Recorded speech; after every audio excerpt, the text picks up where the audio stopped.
Hello, hi guys! Magandang hapon sa inyo lahat. This is Shin from Masigara Channel, a faith healer, also matarder. So ngayong hapon, natutigan natin ang sabihin sa inyo ng ating mga gabay. This is weekly gabay for the month of December 1 hanggang December 7 for the sign of Cancer. So Cancer yan. Welcome to my channel. Ano kayang messages, advices, as regards ang ating masasagap for today's video? Kanina naman kayang energy or kaganapan sa buhay ng mga Cancer ang ating mahagilap. So guys, this reading is a journey din lamang hindi lahat makaka-resonate. Kunin lamang po makaka-relate sa inyo and comment down below kung kaninong energy ang ating nasagap. And of course, maraming salamat po sa mga walang sampung suporta sa aking channel, lalo na hindi nag-escape ng ads. Naway pagpalain po kayo ng Diyos at may kapal siksik digdig na gumapo ang manumbalik po sa inyo. So, nandito na tayo at kumapit ka na.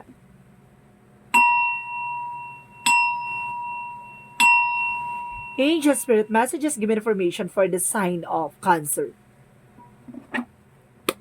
So, Cancer, give me an information.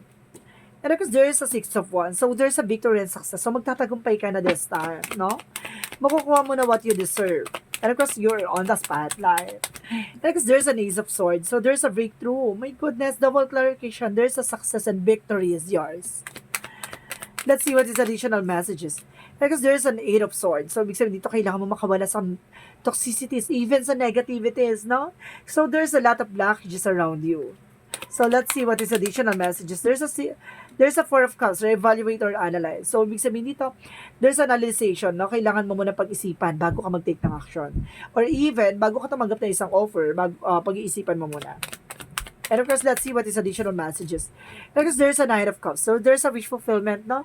Meron ditong katuparan sa mga pangarap mo. Additional messages. So, there's a Page of Wands. So, there's a good news, no? May magandang balita daw dito. So, may itong balita na ito magdadala sa isang wishes coming true. So, yung mga wish mo, maaaring magkatotoo at matupad. Additional messages. Give me information.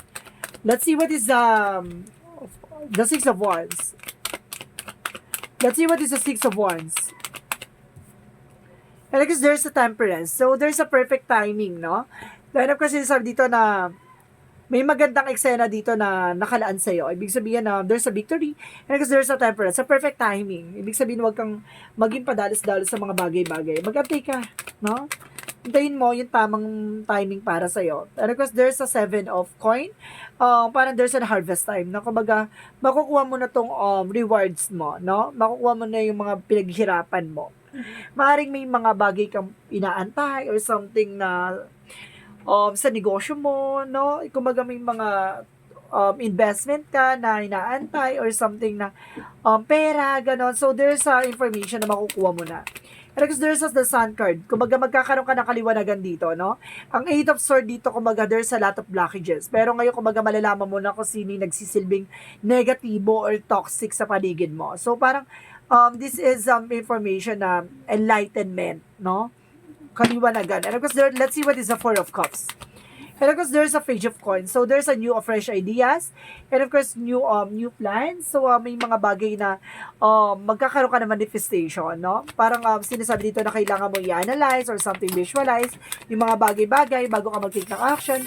Kasi, kumbaga, matutupad mo to. And of course, there's a Hermit card. There's a soul searching. Kumbaga, nagkakaroon ka na ng kaliwanagan. Pagdating sa spirituality, kumbaga, yung mga hiniling mo sa stars, even sa poong may kapal, nagdadasal ka, maaring, kumbaga, masagot na. So, let's see what is the Page of Cups. Page of Wands. And because there's a Four of Pentacles, so ibig sabihin dito, protect your power, protect your energy. There's a good news. May magandang balita. And of course, new idea. So, sinasabi sa'yo dito, na kailangan mo protectionan yung finances mo, protectionan yung grounds mo, kailangan maging maingat ka, no, sa pag-manage and paggastos. So, let's see what is the Six of Wands and the Four of, what is the Temperance. So, there's an Empress card, a revert. So, there's a renewal. So, magkakaroon ka ng bagong negosyo or bagong trabaho dito in a perfect timing. So, ibig sabihin dito, mapagtatagumpayan mo to. Or either, there's an fertility. Baka ito hinantay mo na magbuntis ka or something, magkaroon ka ng anak. So, this is the moment na baka makuha mo na nga, no? So, let's see what is the Ace of Swords and the the Seven of Coins. So, there's an Emperor. Be mature enough and being grounded. So, kailangan maging mature ka sa lahat ng decision mo, sa lahat ng mga plano mo, na alam mo yung mga bagay na yan, kumbaga natauhan ka na kailangan mo mag-invest or kailangan mo ng yung makakatulong sa in the near future. Alam mo yung magkakaroon ka ng benefits or something, magsiserve sa sa huli. Ganon. Kumbaga natauhan ka na, no? At ngayon mapagtatagumpayan mo. So let's see what is the Ace of Swords and the Sun card. So there's a Three of Cups. So there's a celebration or there's a third party na nagsisilbing blockages. Kaya mag-ingat ka sa paligid mo, no? Kumbaga naunawaan mo na, nalaman mo na itong mga tao na to nandyan lang to kapag kailangan ng tulong or kapag kumbaga pag meron ka, no? Kumbaga nandyan lang sila. Kumbaga pag ikaw na may kailangan, 'di ba, Dedma, di man lang yan ganto ganyan, nagkusa, 'di ba? Kapag ikaw, 'di ba, kumbaga napakalapit mo lang sa kumbaga bilis-bilis mo malapitan. Pero pagdating sa kanila, 'di ba? So let's see what is the Four of Cups and the Page of Coins. And of course, there is a King of Wands. So, there's a stability and control. So, kailangan mo kontrolin yung emotions mo kasi kailangan mo muna pag-isipan. Bago ka mag-take ng action, hindi pwedeng pala desisyon, no? And of course, there's a Devil card. So, ibig sabihin dito, kumaga magkakaroon ka ng kaliwanagan about sa spirituality mo na yung bakit nagkakaroon ng blockages or something, kumaga ang bagal ng process, no? Na mga hiniling mo. Kasi, kumaga, there's a negative and toxicities around you, no? So, let's see what is the Page of Wands and of course the Four of Coins. And of course, there's a justice. Say, there's a good karma. And a good karma represent, kumbaga, hustisya, no? Kumbaga, kung sino man yung mga bagay, sino man yung mga taong gumawa sa ng hindi maganda, babalik sa kanila yan. Or either, magkaroon ka ng balanse na pagdating sa finances and career. Kumbaga, there's a cause and effect. So, ibig sabihin na yan, kumbaga, kung ano yung nangyari sa'yo dahil din sa kagagawan mo. There's a cause and effect. Kumbaga, there's a bounce back, no? So, let's see what is the outcome. Ang outcome is the Seven of Cups, no? And of course, sinasabi dito, there's a confusion, no? Kumbaga, naguguluhan ka at magkakaroon ka ng kagalingan dito sa lahat ng aspeto. Kasi naguguluhan ka magdesisyon sa kung ano yung magiging plano mo or something decision mo. There's a two paths. Ibig sabihin dito may dalawang pagpipilian ka, nahihirapan ka magdesisyon. Sinasabi sa'yo dito, kapag dating sa decision making, kailangan mo tingnan yung magiging possibilities or good side, no? Tingnan mo yung lighter side of situation, kung ano yung magiging makakatulong sa'yo, no? Ayun yung titignan nyo sa decision. So, let's see what is the Love Oracle card. So, let's see what is the Love Oracle card in your spirit guides. And I guess there's a love call. So, ibig sabihin dito, mayroon daw, kumbaga, there's a messages, pagdating sa, kumbaga, mayroong magtatawag sa'yo, no, na pagdating sa love. And of course, there's a healing heart. So, ibig sabihin talaga, kumbaga, nakalaya ka na sa toxicities. And of course, there's a twin flame energy.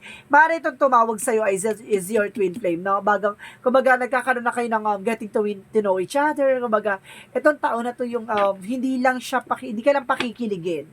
No? Kumbaga, gusto niya makasama ka sa mga plano niya. No? So, let's see what is the Yin and Yang Oracle card. And of course, guys, there's action. So, kailangan mong mag-take ng action para makapagsimula ka with the beginnings. And of course, there's an avoidance. So, may mga bagay lang kailangan mong iwasan. No? And of course, kailangan mong iwasan yung mga thoughts, yung mga negative thoughts, yung iniisip mo. Yung pag-overthink, iwasan mo yan. So, let's see what is additional messages. Kaya yung nagsisilbing blockages. No? Kaya ang bagal-bagal. So, let's see what is the magical fairy messages. Okay, there's you've got the power. So, nakuha mo na, no? Nakuha mo na. Use your abilities to resolve the situation. You can do it. So, nakuha mo na yung katangian or kakayanan or something, yung idea, no? Na para mapagtagumpayan to. Kung paano mo mababasag or paano mo maalis yung negativities or toxicities, no? Kumbaga ngayon naunawaan mo na at nagets mo na. So, let's see what is the chakra messages for you.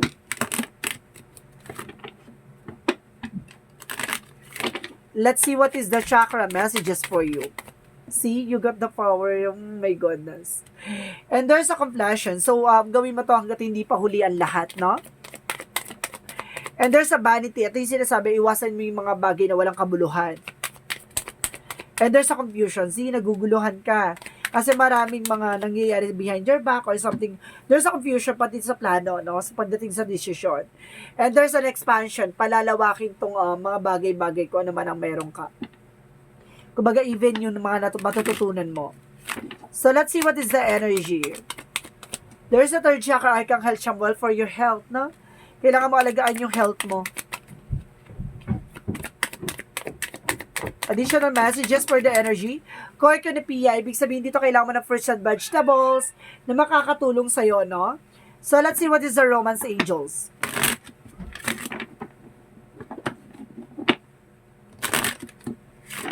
Let's see what is the Romance Angels. Oh, there's a pay attention to the right flag. So, see? The signs are cautioning you. Ibig sabihin dito, kumbaga may mga warning na sa'yo ang ating angel spirit na kailangan mo na mag-pay attention, no? Na, iwasan mo.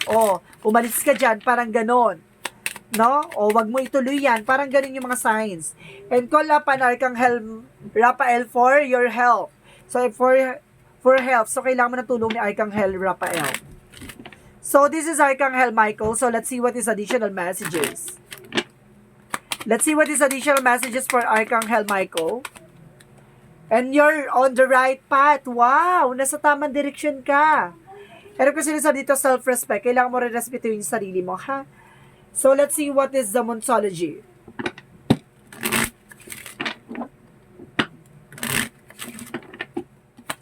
Let's see what is the Monsology.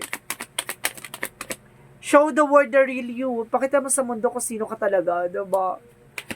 Yung katalinuhang meron ka, yung bagay-bagay na, kumbaga, yung bagay na magkakaroon ka ng growth and expansion, kumbaga, yung parang palalawakin mong kaalaman mo. And because there is a win-win outcome forecast, so see, ipapanalo mo to. Diba? Ipapanalo mo to. So, what is additional messages? And there's a denial. So, ibig sabihin, i-acknowledge mo daw yung fear. Palitan mo yan, replace mo yan ng awareness. So, let's see what is additional messages. Angel Spirit, please give me information. Ano kasi sa dito, loosen your grip, no? There's a density and addictions let go in, no? Kumbaga, hayaan mong mangyari, no? Kumbaga, alisin mo, pakawalan mo, sumubay ka sa agos, no?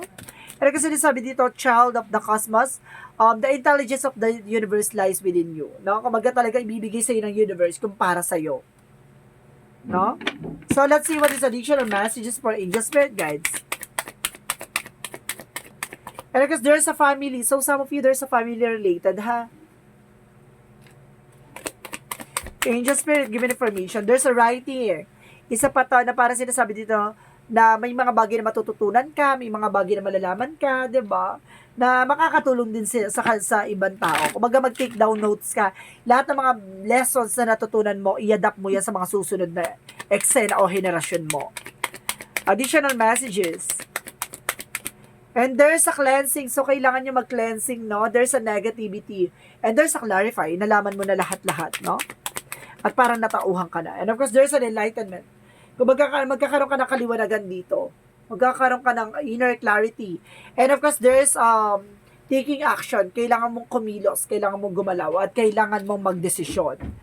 No? Let's see what is the Jesus-loving quotes. Let's see what is the Jesus-loving quotes. Take their thought for the morrow, for the morrow shall take thought for things itself. So, ibig sabihin dito, kumbaga yung kinabukasan, no? Kumbaga nasa iyo nakasalalay yan na, kumbaga kung nag-aantay ka sa kinabukasan, walang mangyayari. So, ibig sabihin dito, kung karapat-dapat sa iyo yung mga bagay na, kumbaga, hinahangad mo sa mangyayari sa hinaharap, ibibigay at pagkakalob sa iyo yan. So, kailangan mong kumilos, no? Huwag kang umasa sa swerte o sa magandang eksena. Kailangan mo talaga ring kumilos, gumalaw, at kailangan mo mag-take ng action, proteksyonan mo yung sarili mo, mag-set ka ng boundaries. Nang sa ganun yung negativities, hindi mo siya ma-absorb. Ganon. So, there's an angel's answer. So, may question ka dyan, guys, na kailangan mong isipin, no? Nandito yung kasagutan. So, bibilang ako na 3, kailangan nakapag-isip ka na ng questions. So, ipapakita dito. Okay? So, 1, 2, 3. So, angels answer, guys. Please give me information for the answers, no? For their questions. Angel Spirit, give me information. Okay. Meditation bring answers. So, kailangan mo mag-meditate, no? Para malaman mo ang kasagutan sa iyong mga katanungan. And there's a let go. No, kailangan mo rin pakawalan, kailangan mo bitawan, kailangan mo ipaubaya o i-surrender, no? Kaya kailangan mo mag-let go sa mga bagay-bagay. And be assertive, no? Kailangan alam mo yung grounds mo, no? Alam mo dapat yung kung ano man ang meron ka, no? So, let's see what is the angel's answer. So, nandito na yung kasagutan sa katanungan nyo. Kung ano man yung katanungan nyo, ito yung kasagutan. So, let's see what is the angel's number. So, let's see what is the angel's number, angel's guides. There's a 27, I am expressive. So, sinasabi dito, your mind is wide open, you are tolerant and compassionate towards all ways of life. You value freedom of expressions and you want to improve the conditions of people, whether in your community, country, of the world and large. So, see? Kumbaga, ipakita mo sa kanila kung ano yung katangian mo, no? Kumbaga, may kalayaan ka magbigay ng information, ng thoughts, and of course, ng iyong opinion. So, kaya ipakita mo lang yung sino ka talaga, no? So, let's see what is the messages of life. Pero kung sinasabi dito, I connect with the heaven. So, sinasabi dito, today I turn inwards and connect with the heaven within. From this place of peace, I can see that the situation I have represented is actually an idea, an opportunity to work on the inner self. I understand that such an experience is unnecessary to the growth thus I accept such a situation and now live each day in a serenity. So, see, kumbaga magkaroon ka ng connection sa ating poong may kapal, rather sa ating universe, na lahat na nangyayaring bagay, no, or opportunity na yan, kung para sa iyo yan, ibigibigay yan ni God, no? Kung mga bagay na kailangan mong mag-take ng actions at kailangan mong i-analyze yung mga bagay-bagay, gawin mo na makakatulong para sa sarili mo. Diba? Ipakita mo lang kung sino ka. At ipakita mo kung ano man ang kakayanan na meron ka. At sa lahat ng mga bagay na nangyari sa iyo, lahat ng experiences na yan, kumbaga, ano ka dito, kumbaga parang mai-enhance ka, no? Parang palalawakin ang kaalaman mo at kaliwanagan sa lahat ng nangyayari sa buhay mo, no? Kumbaga magkakaroon ka ng growth and expansion. Basta maniwala at magtiwala ka sa ating pong may kapal dahil may hustisya ng nakalaan at merong tagumpay na agapay, no? There's a temperance for a perfect timing. So guys, this is weekly gabay for the month of December 1 hanggang December 7 for the sign of Cancer. So, Cancer, maraming salamat for your wonderful reading. So, this reading is a reading lamang, hindi lahat makaka-resonate. Kunin lamang pa makaka-relate sa inyo. Comment down below kung kaninong energy ang ating nasagap. Maraming salamat po sa mga walang sampung suporta sa aking channel. Lalo na hindi nag-skip ng ads. So, may pagpalain po kayo ng chest at may kapal. Siksik diglig na gumawang biyaya manubalik sa inyo. Maraming salamat po and see you in the next video. Bye-bye and babush.